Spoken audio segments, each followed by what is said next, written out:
Bismillah, Assalamu alaikum, peace and love, my brothers and sisters. It's your brother Umar Isa here. Welcome back to my IGTV. So, this week, I'm going to do my nasheed called Mother, which I wrote for my mother and all our beautiful mothers out there, subhanAllah. My mother's here, alhamdulillah. I'm not going to sing it to my mother's face because I feel shy and also out of respect. And I'm that guy who has never actually, never been able to say to my mum, I love her, because I'm a shy guy. My father raised me to be that kind of strong kind of guy and, just be strong, don't be soft and all that kind of stuff. And I wrote this for my mother. It's called Ma. And so Bismillah ar-Rahim. Ma एक शब्द है जो हम सब ही कहते हैं, बचपन की यादें आती है तो माँ याद आती है। माँ कितनी प्यारी है, जन्नत भी कदमों में बैठी है। माँ कितनी प्यारी है, जन्नत भी कदमों में बैठी है। माँ माँ माँ माँ, हदीस में माँ का नाम शामिल है, प्यारे नबी की सुन्नत है। पूछने वाले ने कहा रसूल अल्लाह, जिंदगी में साथी कौन है? प्यारे नबी ने कहा माँ, पूछने वाले ने कहा फिर। प्यारे नबी ने कहा माँ, पूछने वाले ने कहा फिर। प्यारे नबी ने कहा माँ, पूछने वाले ने कहा फिर। अब बारी आई अब्बा की, देखो कितनी अहमियत माँ को दी है। माँ ओह माँ माँ माँ, कितनी मुश्किलों से गुजरती माँ अपने बच्चों के लिए। जिंदगी का कर्ज उतरता नहीं, माँ जैसे हस्ती मिलती नहीं। सूरा अल इसरा में लिखा है, माँ अब्बा को उफ भी न करना, माँ अब्बा को उफ भी न करना। रब्बिल आलमीन, ये मैं दुआ मांगता हूँ, माँ को खुश रखना। हमारी माँ को जन्नत देना मेरे रब आमीन। माँ माँ माँ माँ।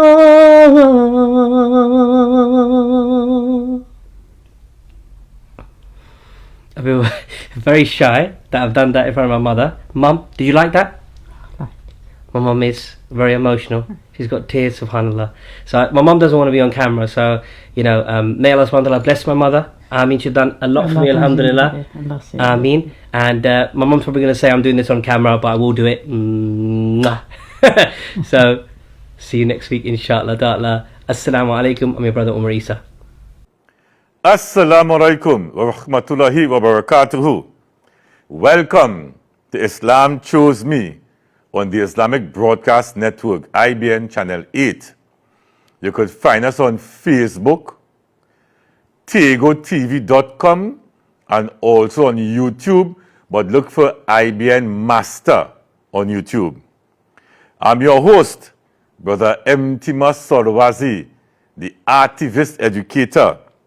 And each week, we'll share the powerful journeys of our brothers and sisters who have embraced Islam, their struggles of discovery, transformation, remind us that the truth of Allah guides whom He wills in ways that inspire us all. But today is a twist on that. And as you would have seen in our intro video, where Umar Isa paid tribute, a beautiful tribute to his mother, I want to extend that tribute to all mothers globally, and in particular, Trinidad and Tobago. And in this episode, we have no guest. It's Mtima Soloazi alone. And I'm back. And it's great to be back physically in studio. Right? And for this episode, we want to look at the top mothers in Trinidad and Tobago. Aha! And there they are. There they are. Our top mothers in Trinidad and Tobago. And we want to really acknowledge these mothers for leading the way in Trinidad and Tobago. We have all honorable there. Honorable Prime Minister Kamla Persad Bissessa, the Honorable President, Her Excellency Christine Kangaloo, the Opposition Leader, Honorable Penelope Beckles Robinson, the Deputy Speaker, Honorable Dr. Aina Ali, the Deputy Commissioner of Police, Honorable in her field, Mrs. Suzette Martin, Colonel who made history from the military, Honorable Josette McLean, they are all honorable in their way, and the President of the Trinidad and Tobago Chamber of Industry and Commerce, Karen Yip Chok. These top mothers have been leading our country, and we want to applaud them. We want to thank them, because mothers are the first teachers, the strongest supporters, and the builders of tomorrow. So this program is a twist today, because we want to reach out to these top mothers to ask them for their support and their endorsement in Roots CAFETT. Yeah? So you could pull up this slide here. Roots CAFETT, Creative Academy for Edutainment. It is a positive alternative to extended suspension and custodial sentencing. And Roots CAFETT has been approved by the National Training Agency as a training provider and a workforce assessment center. And we know the influence mothers have. And we are hoping today to reach out to all the honorable mothers, the top mothers we just saw on our screen, and ask them to use their office, use the powers invested in them by this state, by the society, by us, to endorse this program. We need this program. I'm not sure if you all would have been familiar. We ran a very active social media campaign on Facebook that ended today, Sunday, 20 days, where we introduced the whole aspect of this program to you, the public. And with this next slide here, we want to show you how this program really rolls out. It's a multimedia youth development program. It's endorsed and approved by the National Training Agency. We are also endorsed by NALIS, the National Library and Information System Authority. We are providing training for youth 11 to 17 and 18 to 30 using our stream model of storytelling, training, reading, entrepreneurship, arts, and mentorship. So, Roots CAFETT will be occupying the Tunapuna Old Post Office, By now we all aware of that. But we also have satellite centers across Trinidad, starting Trinidad now, across Trinidad, using NALIS facilities at Port of Spain, Diego Martin, La Hoquita, Cuba, and Mayaro. Where is Roots CAFETT? Let's see. Roots CAFETT, as mentioned, uses a stream model. It is a creative arts-based school dedicated to reimagining education and youth development through digital transformation, culture, entrepreneurship, and lifelong learning. We have a life management curriculum, right, that is aligned to the education for the curricular economy, right, where it re-engages students previously excluded from the school system and young adults who are unattached. And we're seeing in our society today, I won't say we're in a dark place, but we're not in a good place, right? We have violence across our nation, whether in the schools, right? The TTPS reported that school violence has dropped a bit with the introduction of the school-oriented police initiative. But we still have some areas of violence. We have seen just this week a very unfortunate situation where a politician, he's a politician, he's an older man in the corporation, was assaulted when he tried to intervene, right, with some school children who were in a fracas. We see women continue to be victims of gun violence. Children, we see a violent rise in home invasion. You know, we have a lot of challenges we are facing. And we're not saying that Roots CAFETT is a silver bullet. But we need to have intervention, early intervention, and we have to have prevention programs. We have to strengthen our prevention programs.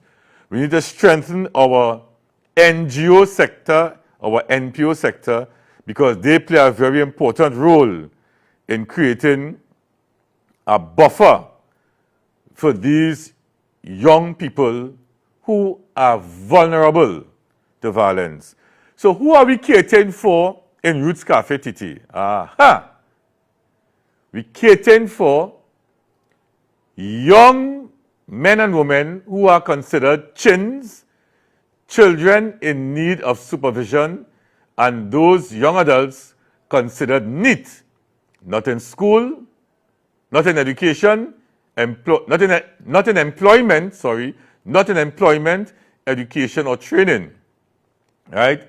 This is our cohort, 11 to 13, 14 to 17, and 18 to 30. So we're looking at that 11 to 17 age bracket, that critical age bracket. And we want to provide this much needed intervention, this much needed preventative model for these young people.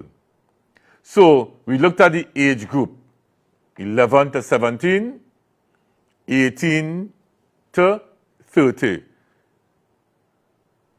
As we said, the 11 to 17, high risk of school-related violence, high absenteeism or truancy rate, high levels of referrals for indiscipline, and high levels of critical incidents, including bullying. As we mentioned, students categorized as chins, and young adults, those who are categorized as opportunity youth, who are not in employment, education, or training, and who we at Roots Foundation coined PPE. They're lacking personal, professional, and entrepreneurial skills. That is the cohort we are catering for. That 11 to 17, that 18 to 30. But where are they coming from? These children, and listen, Roots CAFETT has been carefully thought about, carefully planned. What you all seeing here is 20 years of work through Roots Foundation and 30 years of work through me, M.T. Solwazi, right? Going back to the days of when I was part of the Trinidad Youth Council, right? My early active days at the Islamic Resource Society, my active days at Serval. I spent 15 years at Serval, right? I spent 5 years working with the Citizen Security Program. I did extensive training, academic-wise, internationally, dealing with gangs, crime prevention. So this is not a pie in the sky, airy-fairy program, right? So I want to put back up this slide because I want you to understand, we carefully thought about this. We are targeting the schools because for years I've been saying there are schools, we call them high risk, we call them at risk. Now we call them schools that are attached to the school-oriented policing initiative. And we're looking at the communities that have been targeted for ZOZO, special zones of special operations, right? These students, the psychographic profile will include students from middle to lower socioeconomic level households, those who have attained 50% or less at SE exams, and students whose parents show lack of supervision and low levels of participation and involvement in school affairs. We want that group of young people. We want that cohort to focus on, to help with our intervention program, to help with our prevention program. And I said, we have been seeing numerous incidents of violence.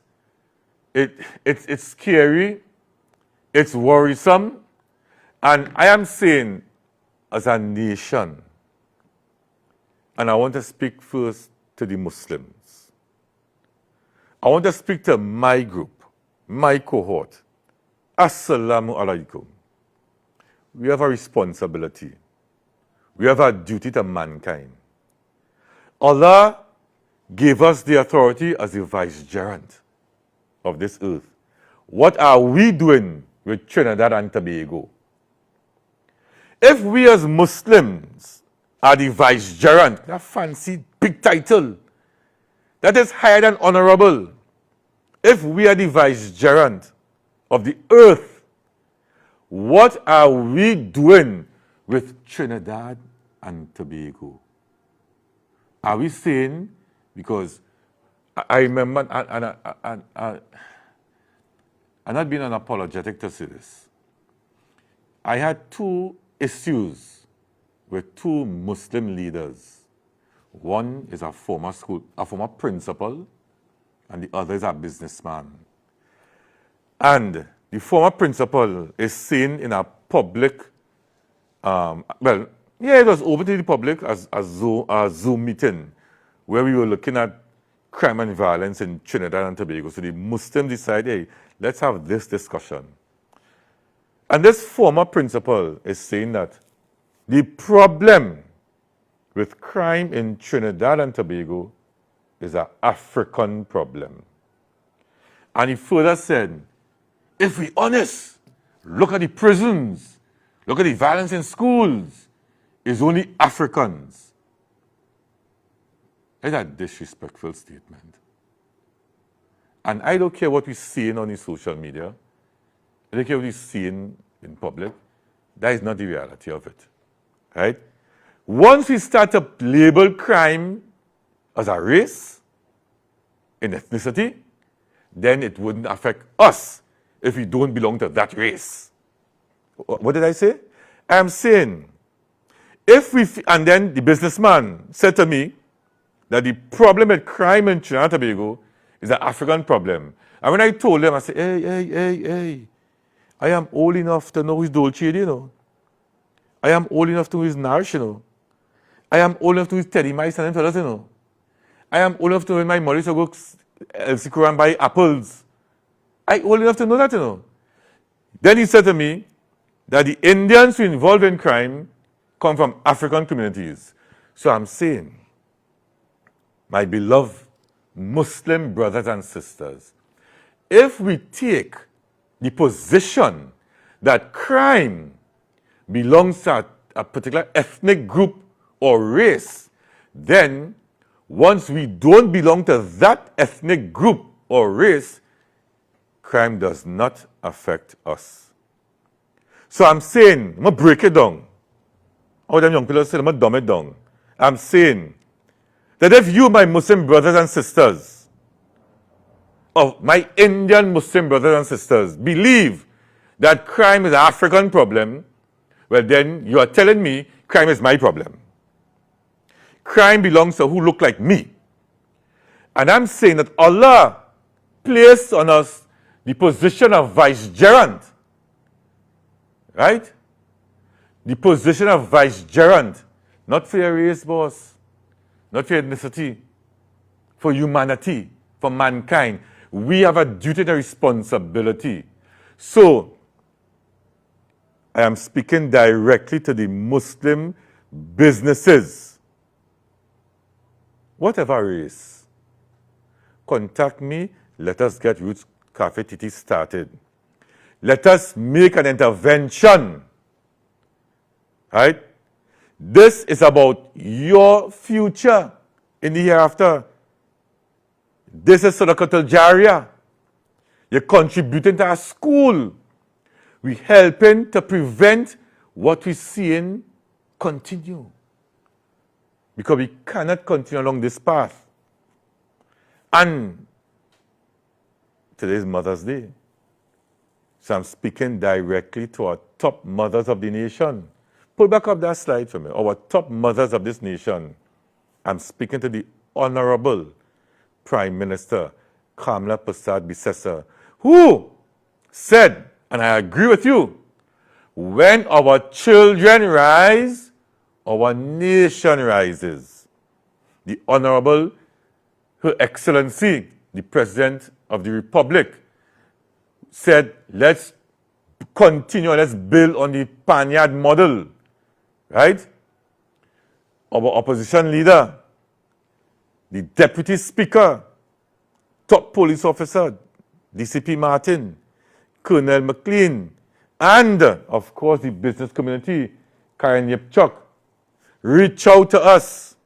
I'm not being selfish. You could also reach out to any NPO, because I love to champion for non-profit organizations because they are on the ground. They are doing the work. And when I was not physically here for the past 2 or 3 weeks, we focused heavily on the NPO sector. So I only know where my heart is, where my mind is, because we are doing the work on the ground. Right? We are doing the work on the ground. So our top mothers of the nation, our Prime Minister, our President, our opposition leader, Deputy Speaker, Deputy Commissioner of Police, Colonel, and President of the TNT Chamber of Industry and Commerce, you all have a responsibility to continue nurturing this nation, to continue leading this nation, and we at Roots Foundation, we are making a public plea to you, asking for one, your endorsement. We want to see the Prime Minister, the President, Opposition Leader, Deputy Speaker, top, the DCP, Colonel, President of the Chamber of Commerce, endorse the work of Roots Foundation. Because when a mother say, this, let be real. When your mother brings something for you and say, here, I need to drink this. Oh God, mommy, come. And if mommy do so, once mommy takes a sip of the contents of this cup, guess what? You, as the child, gobbling it down. We want our top mothers to take a sip of Roots Cafetttt tea. Hey, Roots Cafetttt tea. Hey, yeah, take a sip of that tea. Roots Cafetttt tea. I didn't plan that. That's how creative I am as a creative. So you want our top mothers of the nation to take a sip of this Roots Cafetttt tea. And guess what? When you do it, all the ministries that are aligned to, or all the ministries that we are aligned to in terms of the work we are doing, will fall in place. When you do it, we'll get the support of the TTPS. When you do it, we'll get the support of the military. Because they have a role to play now. They have the military, the TTPS, and they know that. And they do it. That is why we have the police youth clubs. That is why the military always, in most cases, if you have sports, anything, they are there with the children. Because they know they have a responsibility to mentor. To protect and serve with pride, to protect our borders, to protect our nation, but they know their role is also as mentors. And when you take a sip of this Roots Cafetttt tea, Madam President of the Chamber of Industry and Commerce, guess what? All the businesses will get on board. So, on this Mother's Day special, you want to really say Happy Mother's Day to all the mothers in Trinidad and Tobago, starting home first, We have to big up all the mothers in Trinidad and Tobago. You want to big up all the mothers regionally. You want to big up all the mothers internationally. Some people say, hey, it's not just one day to celebrate mothers. Every day is Mother's Day. Well, okay. Right? But they have this day designated as Mother's Day, so I rule in with that. Right? I'm not denying that every day is Mother's Day. Like, every day is Father's Day, but we don't want to overshadow the mothers today. Right? And we really want to talk to our top mothers. Really and truly. Because somebody tell me, I get a little Zeppo, or let's watch IBN. You understand? So, the top mothers, the Prime Minister, the Honorable Prime Minister, the Excellency President, the Honorable Opposition of the Opposition Leader. If we can't come together to pass a bill in Parliament, let me come together to save our children. Nation, if you are not concerned, I am very, very concerned. I do like to pick up my phone. When I pick up my phone, I open my phone on Facebook, there's some murder, some home invasion. And you know what is even worse? The comments that follows those posts. Oh my God. The comments that make you feel so scared to even leave your house. So, it's a special making today. A really special. And we'll take a short break. And when we come back, we'll continue our special edition of Islam Chose Me. Happy Mother's Day. My grandmother always had dinner on the table. Even when the tyrant put checkpoints outside her door, her defiance meant that the family would eat dinner. My grandmother knew Syria better than anyone. It is the arthritis living in her knees. She had a farm whose dust she knew by name. She knew the day the peaches would be ripe and how sour a lemon was based on the rain. My grandmother spoke the language of the land that fed her. She housed families on her farm that would help till the soil. Their hands colored with dirt and her hands bruised from hollowing out all that zucchini. And they built Syria with a prayer, with a meal, blistered hands and enough food to feed the neighbors. You see, the falah, the farmer, is the one who knows the country best. It is always them to take the first bullets, and it is always him to stay behind. He knows what Syria needs when she is thirsty.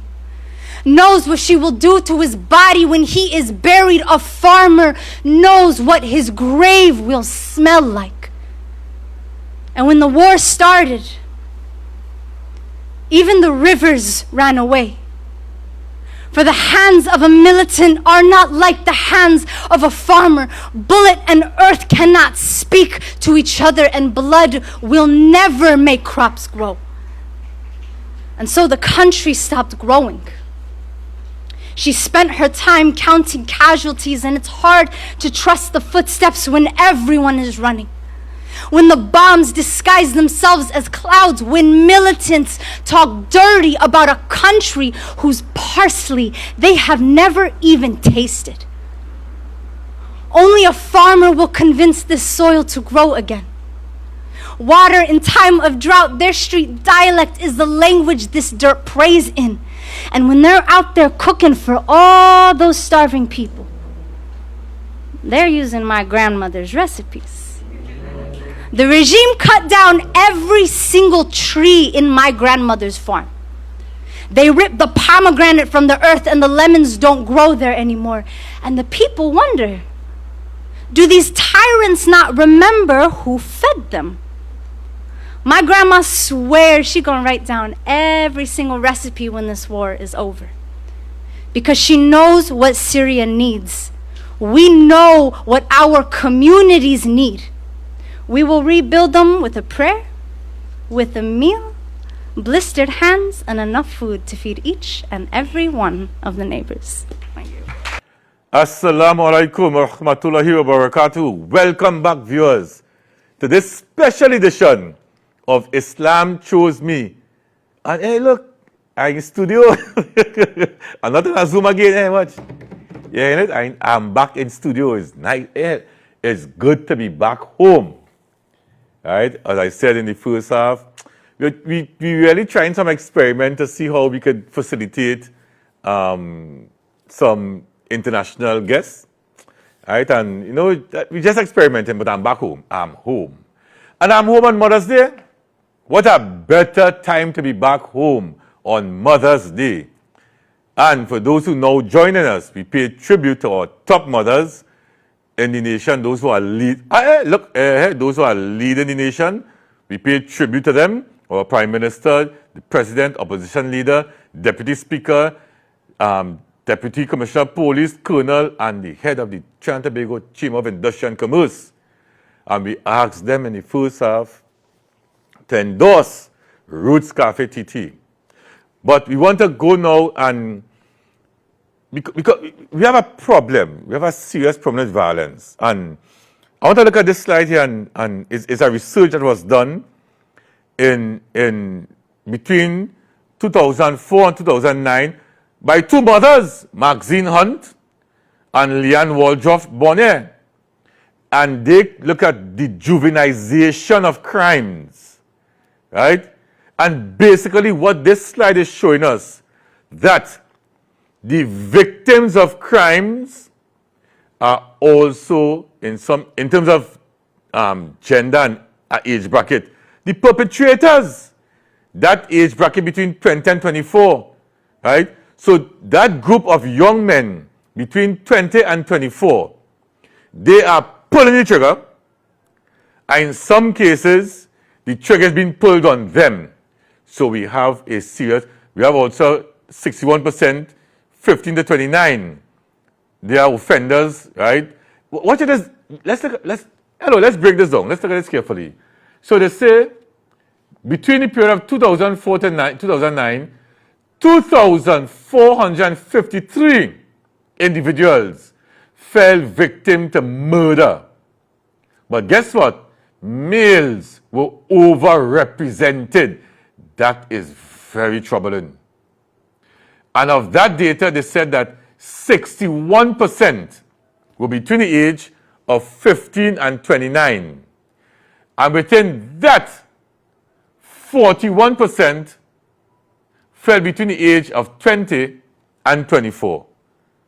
Hello.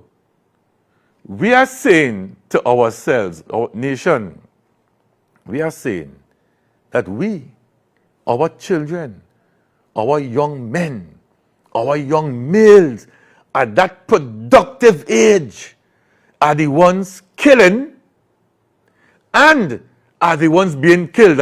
And in Islam, we learn, we know in Islam that if you killed someone unjustly, that one person, if you kill one person unjustly, it comes like you kill the whole of mankind. And if you save one life, one, uno, one, if you save one life, it comes like you save the whole of mankind. Let me save one life now. How are we doing that at Roots CAFETT? Through Roots Foundation? Let's see. Let's see how we're going to save at least one. All right? We're going to evaluate risk. These young men and women, they are vulnerable. So, we have developed a scientific instrument called MI230 risk assessment. MI230 means make it a 30. That was coined by one of our young men. Make it a 30. This risk assessment was designed by the Arizona State University and UWI. We got the authority to use this model, this instrument. We're going to look at schools and communities, right? We want to identify those in terms of imminent to high risk. Those at minimal to remote, those low-level risk, we just need monitoring and support. But those at the imminent to high risk, elevated risk level, will need immediate intervention. Roots CAFETT. And through this program, we hope to develop entrepreneurs, right? Productive citizens, right? Young men and women who are morally sound, right? Build their value system, build the PPE, the personal and professional entrepreneurial skills. So that is what we want to do. So every youth, before they enter our program, will be evaluated, right? And those at the minimal level, we can refer them to other programs. There are many other programs out there. You have Serval. Now, I understand that I think these programs are being re-evaluated. I hope the re-evaluation is done promptly. But outside of that, we have programs like Serval that works. I attended Serval. Serval works. We have the police youth clubs. Oh my God. You know, I want to big up Sergeant Derek Shabodi. Hello. I do not know his age, but since I am a youth man, Shabodi around doing what he's doing. Right? That's a boss. And I could stay here, right? Nobody can victimize me for that. And I could say that the model we've seen today as the police youth club started with Derek Shabodi in the back room in the St. James police station. He would go out physically, round up these young people, bring them down, and do schoolwork with them, talk to them. He came to Serval and as attended Serval. Hello, he have made his wrongs and continue to make his wrongs. Right? So we have Serval, the police youth clubs. We could redirect them to these other programs that work. And hopefully, we have the CCC, MyLat, MyPart. I know we have YTEP. There are other programs, right, that we really need to funnel these young persons into. So, what risk are we trying to identify? The factors, we're looking at seven risk factors. The normative beliefs about aggression. You know, the users say now, how you going? I'm normal. Well, we want to see how normal aggression, their beliefs about aggression is.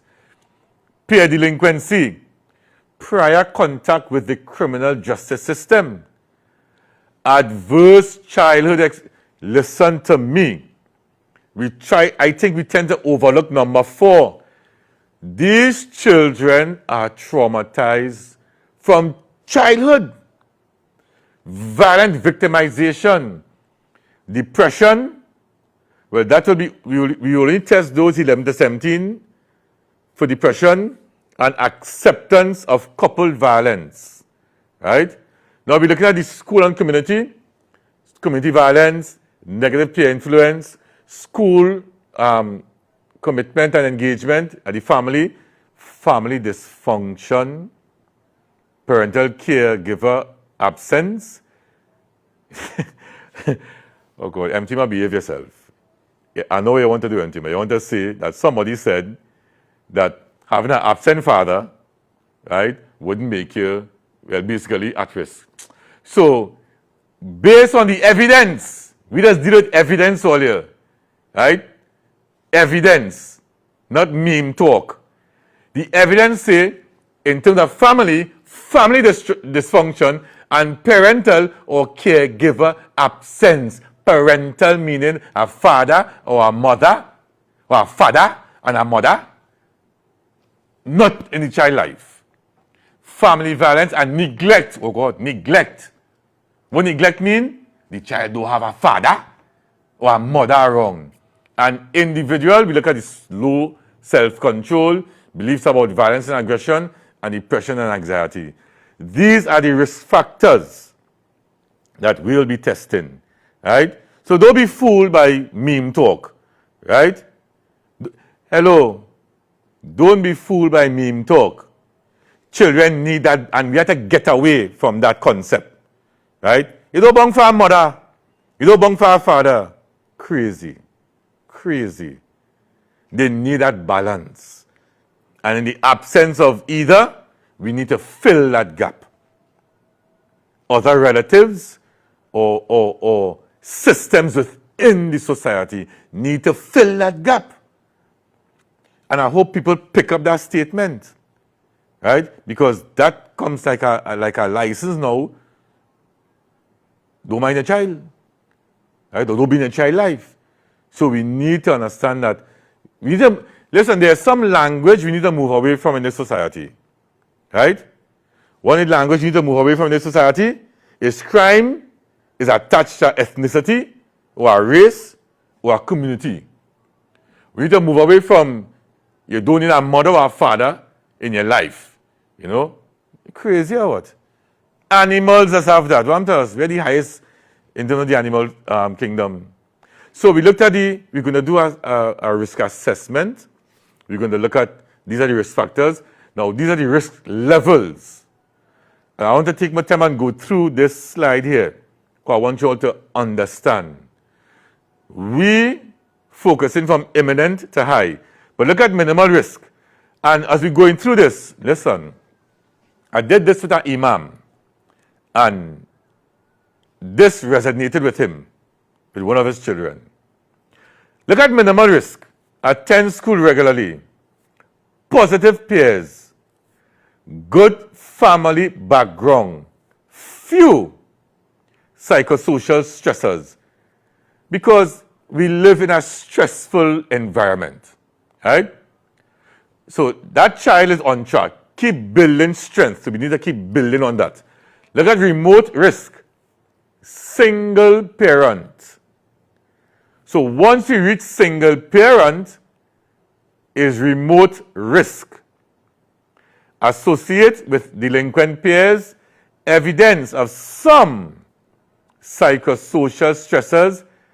We have to monitor that child and provide support because it's single parent, either mother or father. Don't go off with meme talk. The evidence here earlier. This is evidence.